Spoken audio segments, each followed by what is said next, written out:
Pater, fiat voluntas tua. En el nombre del Padre, y del Hijo, y del Espíritu Santo. Amén. Lectura del Santo Evangelio según San Lucas. Aquel mismo día, el primero de la semana, 2 de los discípulos de Jesús iban caminando a una aldea llamada Emaús, distante de Jerusalén unos 70 estadios. Iban conversando entre ellos de todo lo que había sucedido. Mientras conversaban y discutían, Jesús en persona se acercó y se puso a caminar con ellos. Pero sus ojos no eran capaces de reconocerlo. Él les dijo: ¿Qué conversación es esa que traen mientras van de camino?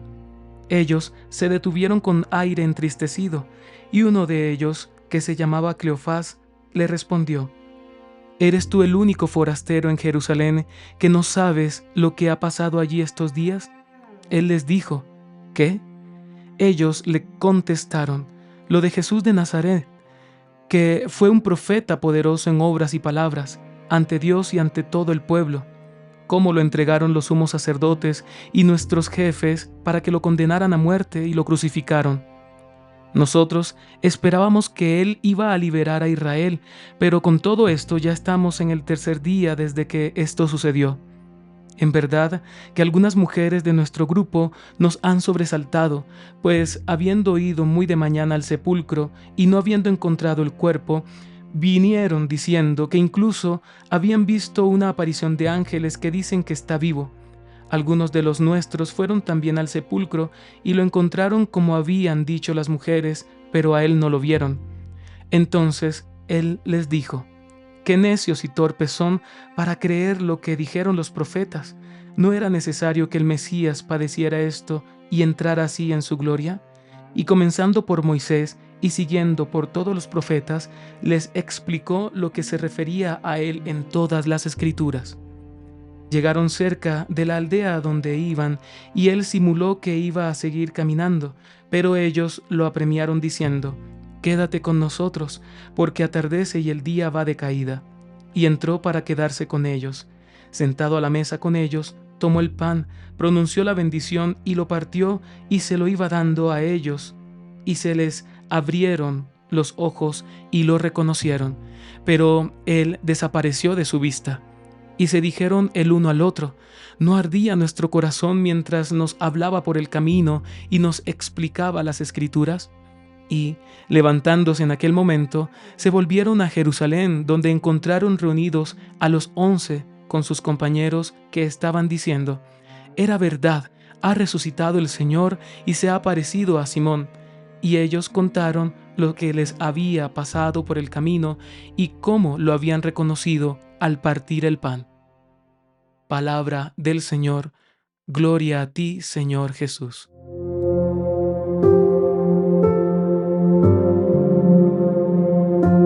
En el Shema de hoy, San Lucas nos habla sobre la bellísima experiencia de los discípulos de Emaús. Conocemos el nombre de uno de ellos. Se llamaba Cleofás. Del otro no tenemos nombre. Y es muy singular, hermanos, porque salta una pregunta. Jesús se le aparece a estos 2 discípulos ¿con qué propósito? Eran solo 2, quizás habían muchos más que en grupo salieron a la diáspora, salieron al exilio después de la muerte de Jesús por temor y miedo a que les sucediera lo mismo. Pero Jesús se le aparece a estos 2, y este gesto de Jesús me habla de lo bello y de lo divino que es su deseo y su querer con nosotros en el desarrollo de su divina voluntad en nuestra vida.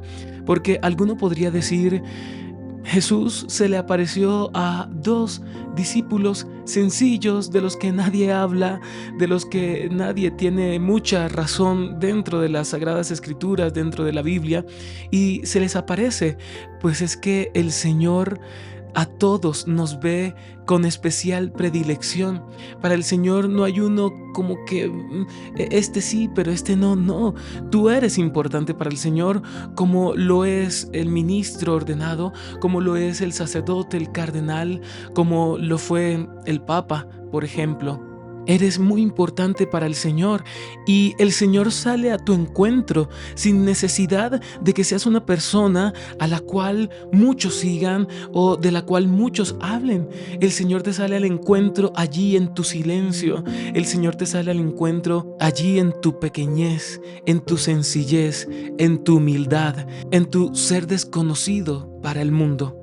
El Señor se le aparece a estos dos discípulos que iban caminando hacia Emaús, desconcertados, tristes por lo que le había pasado al Maestro. Lo dicen ellos más adelante, es que nosotros esperábamos que el Maestro nos trajera la libertad del yugo del imperio y que como el Mesías prometido nos liberara y nos llevara hacia la realización de un nuevo reino en este mundo, del reino del pueblo prometido al cual pertenecemos. Y Jesús, entonces, hermanos, se le aparece a estos dos discípulos desconocidos. No es que se le haya parecido de esta manera como lo vivieron ellos a Pedro, a Juan. No, el Señor quería hacerlo con ellos. Y lo precioso de esto es que Jesús hace camino con ellos y se les acerca. Jesús se acerca y hace camino contigo. Cuando tú sientes y te has sentido no tan importante, como que el Señor, ¿qué se me va a parecer a mí? O el Señor, ¿qué me va a decir a mí si es que yo no soy tan importante en la iglesia? O en fin, no tienes que esperar a ser importante en la iglesia para que el Señor te ame y te consienta, porque ya tú eres importante en el corazón de Cristo. Tú eres importante para el cielo y solo con eso ya tienes y el cielo le basta para hacer en ti todo lo que el cielo quiera hacer.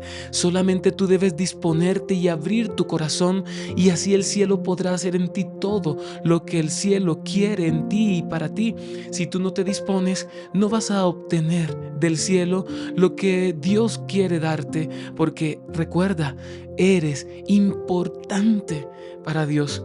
Luego nos dice San Lucas que sus ojos no reconocieron a Jesús que caminaba con ellos. La tristeza, la desconsolación y el estado en el que estaban o iban estos discípulos de desesperanza les llevó a no reconocer a Jesús. Ellos seguían al Señor con una ilusión propia, con un deseo que emergía de la ilusión de lo que ellos creían de cómo iba a ser el Mesías prometido y toda la gesta que él haría en liberación del pueblo de Israel.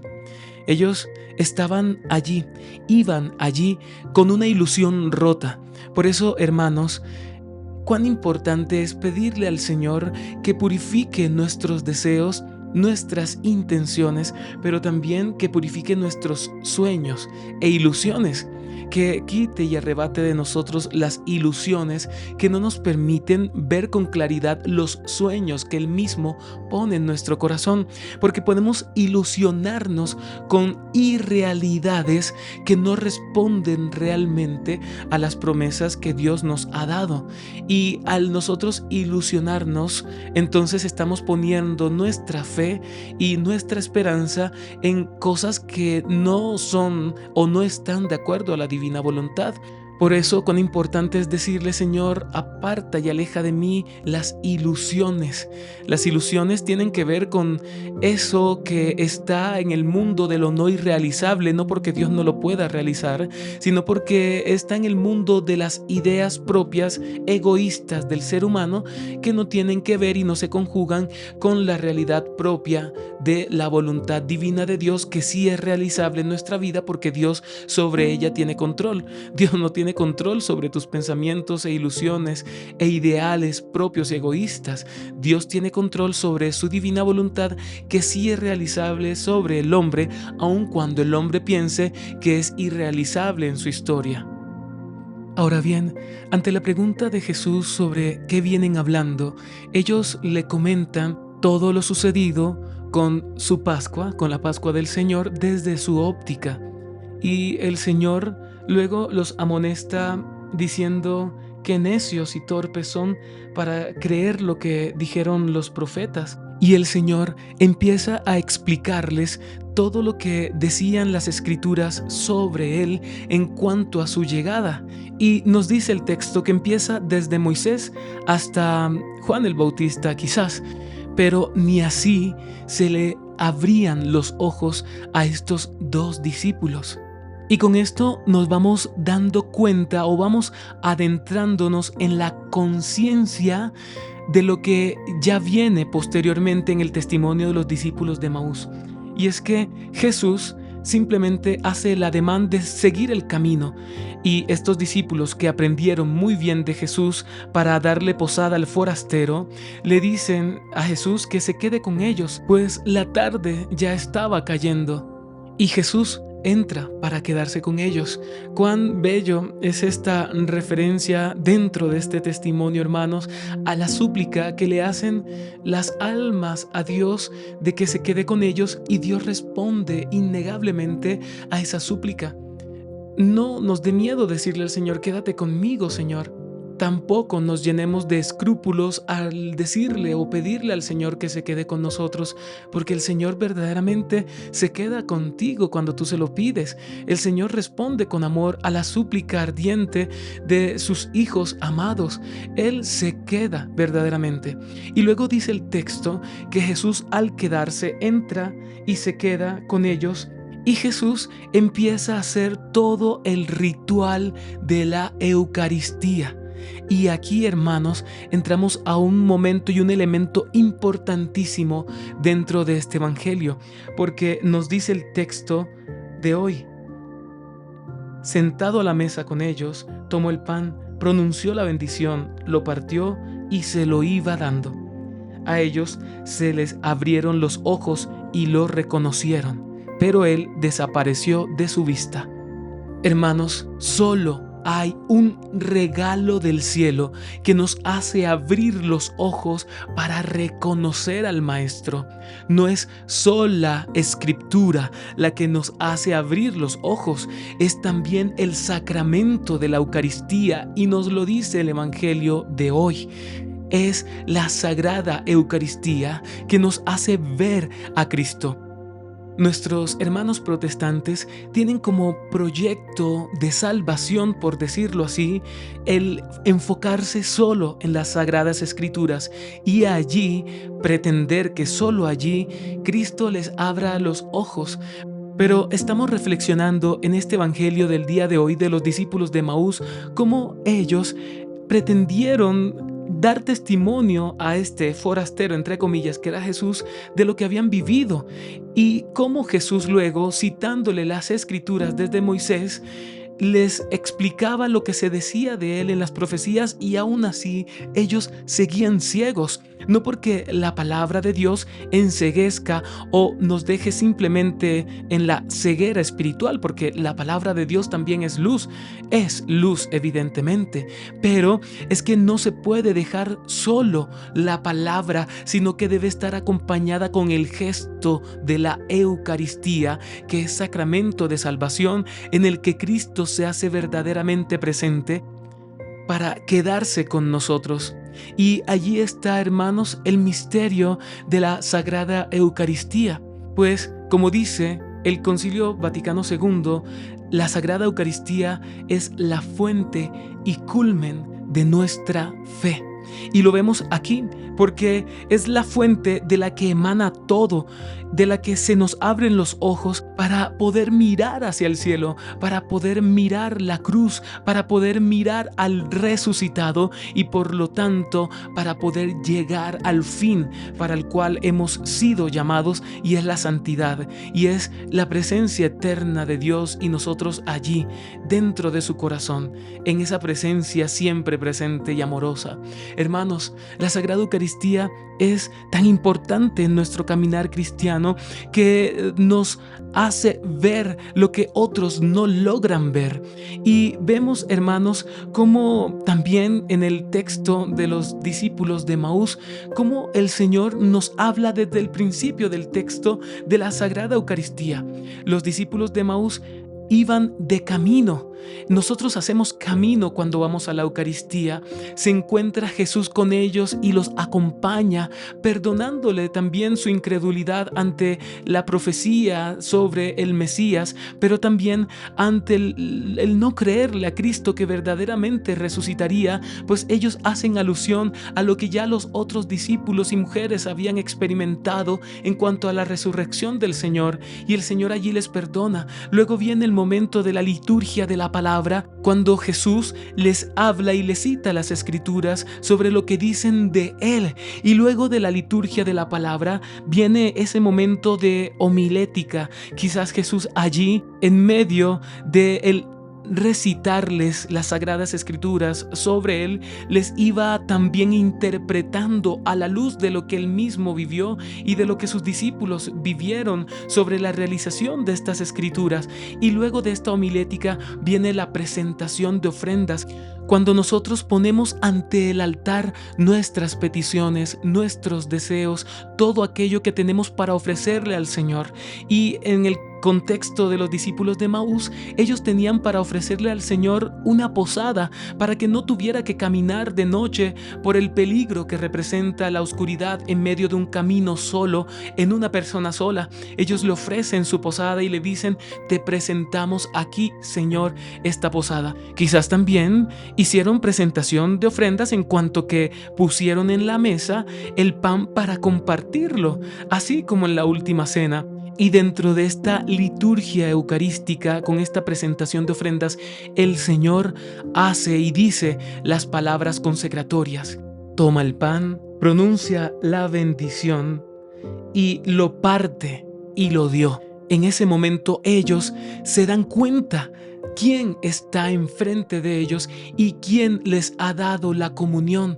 Es decir, quién les dice: ustedes estén conmigo, ustedes están conmigo, ustedes comulguen con mi presencia, ustedes comulguen con mi iglesia, la cual ha recibido como herencia este sacramento de amor que es testimonio de mi entrega a ustedes, la Eucaristía, donde yo me doy a ustedes y donde ustedes comen mi cuerpo y beben mi sangre por amor a ustedes, y así me quedo con ustedes. Y luego dice el texto que a ellos se les abren los ojos al comulgar, al comer el pan que Cristo les dio, y luego Jesús desaparece de su vista. Ahora, la pregunta es: ¿por qué Cristo desaparece de su vista? Y la respuesta es, hermanos, porque Él se dio en el pan que ellos comieron, porque Cristo se da en el pan, porque Cristo es ese pan. Cristo se hace pan y ese pan se convierte, deja esa sustancia material de harina sin levadura y empieza a tomar sustancia divina, que es cuerpo y sangre de Cristo en alma y divinidad allí en ese trozo de pan. Por eso cuando ellos comulgan de las manos del propio Cristo, Cristo desaparece ante sus ojos, porque es Cristo diciéndoles: ustedes me comen, quien come de este pan come mi cuerpo, quien bebe de este cáliz bebe mi sangre, que fue lo que dijo Jesús en la última cena, y vuelve a realizar ahora, 3 días después, a estos discípulos que iban camino a Emaús desconsolados.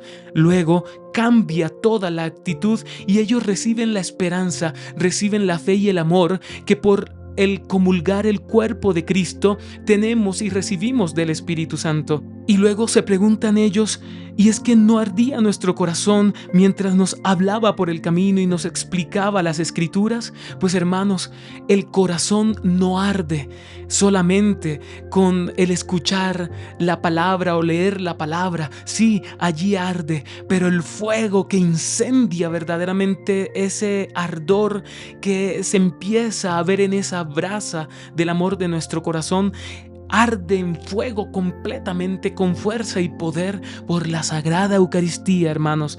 Y allí ellos retoman el camino, se levantan y se devuelven a Jerusalén donde estaban todos los demás y le cuentan el testimonio. Porque cuando nosotros comulgamos a Cristo, vamos a Eucaristía, la misión no se queda allí en comulgar, sino que la misión apenas empieza y es ir a comunicar a otros el testimonio de lo recibido por el Señor a través del sacramento pascual, a través del sacramento del amor, a través del sacramento que verdaderamente nos abre los ojos y nos salva, la Sagrada Eucaristía.